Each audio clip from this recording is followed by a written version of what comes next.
uh, Welcome again to my channel.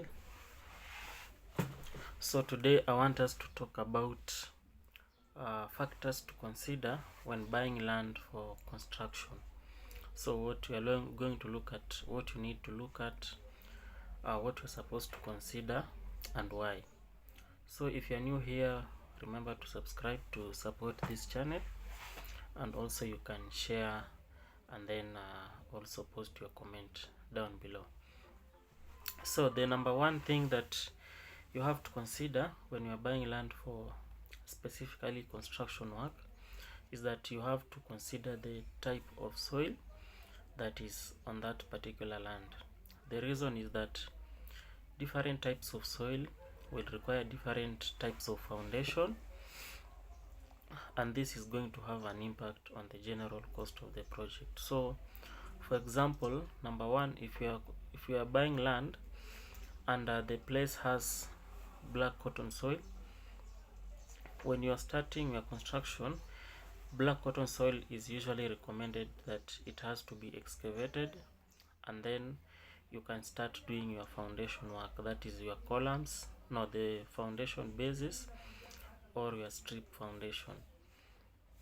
So the cost of excavation is an additional cost which is going to cost you, and then also you have to know where you are going to dump the excavated soil. Apart from that, you are still going to have to do backfilling depending on the depth that you have done your excavation. So here we have three costs which are accompanying black cotton land with black cotton soil. Cost number one is cost of excavation. Cost number two is cost of backfilling. So at the end of the day, this is going to have a greater impact on your cost of foundation, which is going to increase your cost of construction. Soil number two that you are going to have on your project is what we call red soil, or probably clay soil. Clay soil is not that bad for construction work. It is favorable and it's going to save you a lot. Another type of condition you can have sandy soil. Sandy soil, most of them, they are usually preceded with a bedrock or a rock, so it's still going to be favorably. And then if you are mostly lucky, you are going to have you can find a rocky place. So for me, I can recommend, if your land is rocky, that is the best place you can do your construction, because instead of increasing your cost of construction, it is going to reduce and save you in the subsequent projects. Like if your land is rocky, your depth of foundation is not going to be that much deep, it's going to be shallow. And then before you start your construction, you can start excavating the soak pits, the biodigester. So all these excavation are going to be rocks which you can use for backfilling, or you can still use this for your subsequent brickwork, depending on how you're going to approach it. So in terms of location, I am going to give you a guide on location, different types of soil, and probably the location that you are going to encounter them. So for black cotton soil, it's mostly encountered in areas like Kitengela, Machakos, Kangundo Road, those areas. Clay soil, you are likely to encounter it in western counties and maybe the Rift Valley, and also in Kiambu, in the Mount Kenya counties. And then for rocky foundation or a bedrock or sand soil, you're going to experience this around the coastal areas. So through this information, I think we can be able to conclude that if you're going to put up your project around the coast, it's going to cost you way much cheaper, because your cost of foundation is going to be reduced.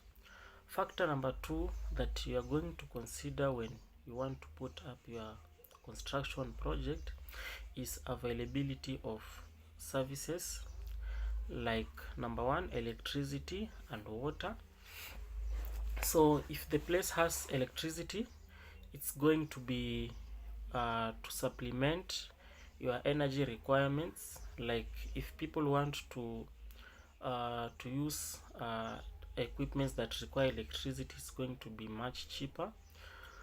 And then for lighting and security at your construction site, the other thing is water.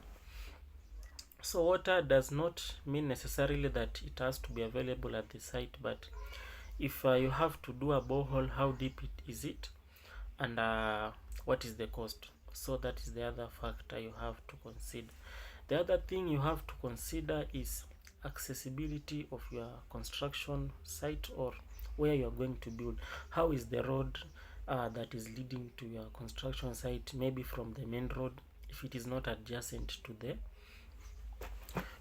the land where you are building. So if the place is the road is good, in a good condition, then it is going to be much easier for your transportation of construction materials and accessibility. But if the road is not in a good shape, it has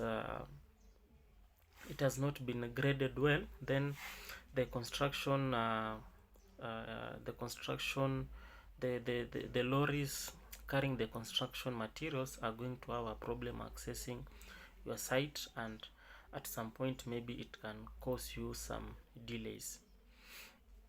So the other thing that you have to consider when maybe buying land for your construction project is that you have to check on security of that place. So if the place is safe, and maybe if those who are living around there, what is their experience, and maybe how things are there. So definitely those are the things that you have to consider.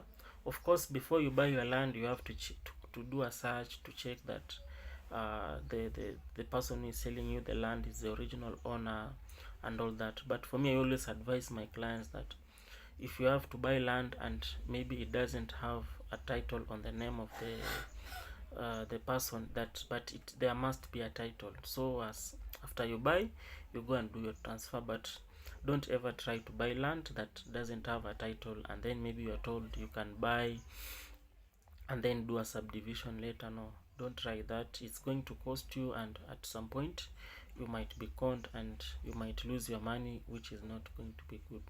So those are the factors which we usually consider when buying land for a construction project.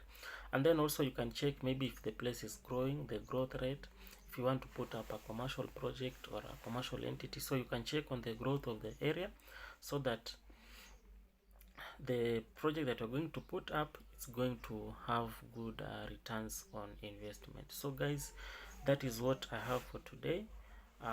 Thank you for your support, those who have subscribed and also those who are yet to subscribe. I appreciate, and thank you so much. Let's meet next time.